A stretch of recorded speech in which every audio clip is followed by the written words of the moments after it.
সুন্দর করে সেজে রেডি হয়ে গেছি বুঞ্জি রিসেপশনের জন্য। চলে এসেছি ভেন্যুতে, গিয়ে দেখি জামাই আর বুঞ্জি অলরেডি রেডি হয়ে গেছে।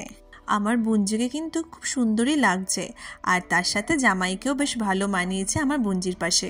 সুযোগ পেয়ে বুঞ্জি আর জামাইয়ের সাথে কয়েকটা ফটো তুলে নিলাম। এবার আসি স্টার্টারের দিকে।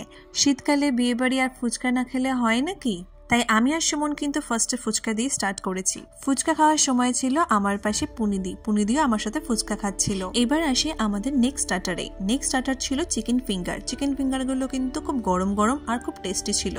আমাদের আজকেই বাড়ি ফিরতে হবে বলে আমরা তাড়াতাড়ি করে ডিনার করতে বসে গেছি। ডিনার টেবিলে ছিল বাবা, মা, সুমন আর আমি। টাইমের অভাবে বেশি ফটোশুট আর করা হয়নি, তাই জন্য ডিনার টেবিলে বসে বসেই কয়েকটা ক্লিক নিয়ে নিচ্ছিলাম নিজের। আমাকে কিন্তু জানিও আমাকে কেমন লাগছিল।